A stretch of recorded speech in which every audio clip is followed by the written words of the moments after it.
Good morning. मी सौरभ मालपाणी, संचालक Vardhishnu science academy Amravati. जय महाराष्ट्र.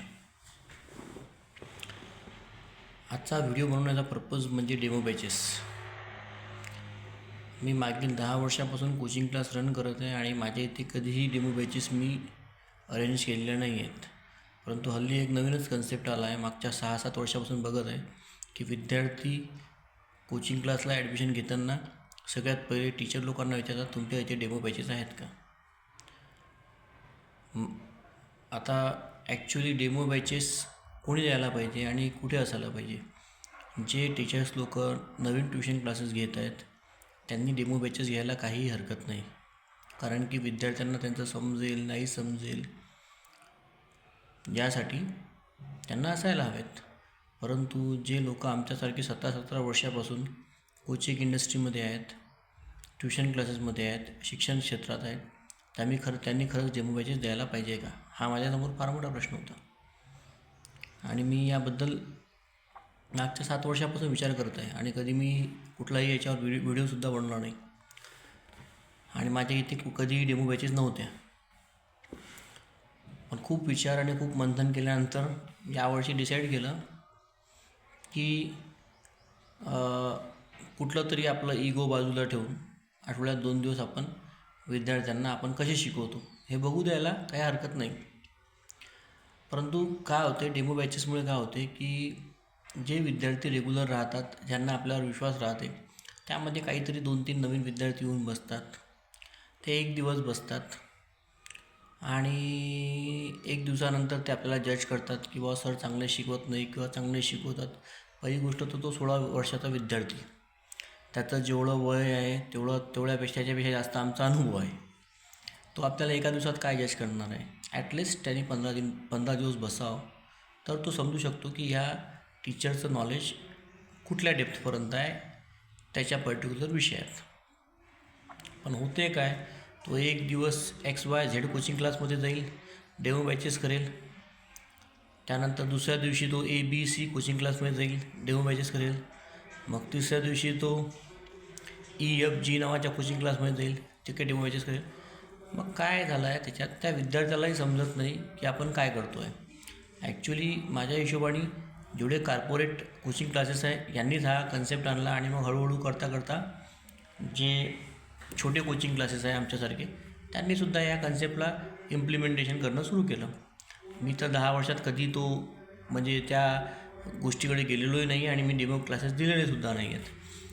परंतु असं वाटते कधी की ही बहुतेक कदाचित काळाची गरज असेल किंवा मानसिकता आहे विद्यार्थ्यांची, किंवा त्यांना असं वाटते की मला या सरचं समजणार नाही आणि मी ते फीज भरली तर मला फीज रिटर्न मिळणार नाही. या काही गोष्टी डोक्यात आलेल्या आहेत. त्या गोष्टी बाजूला ठेवून तुम्हाला चांगलं शिकायचं आहे हे उद्देश ठेवून तुम्ही कुठल्याही कोचिंग क्लासला जा. सगळ्यात महत्त्वाचं, डेमो बॅचेस करण्यापेक्षा तुम्ही कुठल्याही कोचिंग क्लासला सिलेक्ट करताना तुमचा पहिला क्रायटेरिया असला पाहिजे की त्या कोचिंग क्लासचा प्रिव्हियस 5 वर्षाचा काय ट्रॅक रेकॉर्ड आहे आणि तिथलच्या शिक्षक लोकांचं काय क्वालिफिकेशन आहे. जसं आपण एखादा नेता निवडतो त्यावेळेस ट्रॅकमध्ये असायला पाहिजे की त्या नेत्याचं क्वालिफिकेशन काय. दुर्दैवाने आपल्या भारतात आपण कुठल्याही नेत्याचं क्वालिफिकेशन बघतच नाही. मग ॲटलिस्ट आपण हे तरी बघायला पाहिजे की मागच्या 5 वर्षाची याची कारकीर्द काय आहे पब्लिकमध्ये. तसंच जेव्हा तुम्ही कोचिंग क्लास तुमच्या विद्यार्थ्यांसाठी निवडता तेव्हा तुम्ही एकच गोष्ट लक्षात ठेवली पाहिजे की त्या कोचिंग क्लासच्या संचालकाचा क्वालिफिकेशन किती आहे, तो किती वर्षापासून शिक्षण क्षेत्रात आहे, तो खरंच शिक्षण म्हणून ट्युशन क्लासेस घेत आहे की एज्युकेशनलिस्ट म्हणून, की तो बिझनेसमॅन म्हणून कोचिंग इन्स्टिट्यूट रन करत आहे. याच्यावर तुम्ही सगळ्यात मोठा भर दिला पाहिजे. आणि दुसरं, त्या टीचरचं क्वालिफिकेशन काय आणि त्याचे रिझल्ट्स काय.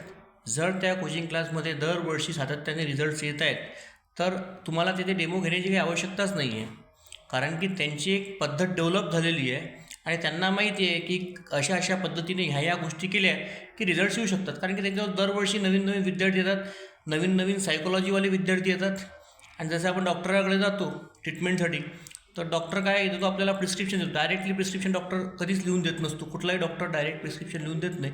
पहिले तुम्हाला विचारतो काय झालं आहे, मग तुम्ही सांगता का बा मला सर्दी झाली आणि नंतर मला ताप आला. मग डॉक्टर विचारतो थंडी वाजून आला का? तर तुम्ही सांगितलं हो हो मला खूप थंडी वाजली होती, मी खूप चादर उडल्या होत्या 2-3 दिवस, असं तसं कारण सांगितलं. तर मग डॉक्टर काय सांगतो, नाही बाहेर तुला खूप थंडी वाजली म्हणजे तू मलेरियाची टेस्ट कर, डेंग्यूची टेस्ट कर. व्हायरलच्या सोबत मलेरिया किंवा डेंग्यू निघू शकतो. म्हणजे डॉक्टरला एक ॲनालिसिस आहे. डायग्नोसिस तो कधी करतो? सिम्पटम्स पाहून तो डायग्नोसिस करतो. सेम गोष्ट टीचर जो असतो त्याला त्या विद्यार्थ्याला महिना, 2 महिने, 3 महिने, 4 महिने, 6 महिने बघितल्यानंतर कळून जातो की ह्या विद्यार्थ्याची मानसिकता काय आणि ह्या विद्यार्थ्याला आपल्याला कसला इंजेक्शन लावावं लागेल त्या जागेवर येईल. कारण की तो त्या प्रकारचे बरेच विद्यार्थी मागे बघितलेले असतात त्यांनी, त्यामुळे त्याला माहीत असते की याला कुठला इंजेक्शन द्यायचा आहे. इंजेक्शनच्या अर्थ म्हणजे त्याला कशा पद्धतीने बोलायचं आहे आणि त्याला कशा पद्धतीने घडवायचं आहे. कळलं? तर त्यामुळे डेमो बॅचेसवर न जाता तुम्ही त्या इन्स्टिट्यूटच्या रिझल्ट्सवर जा.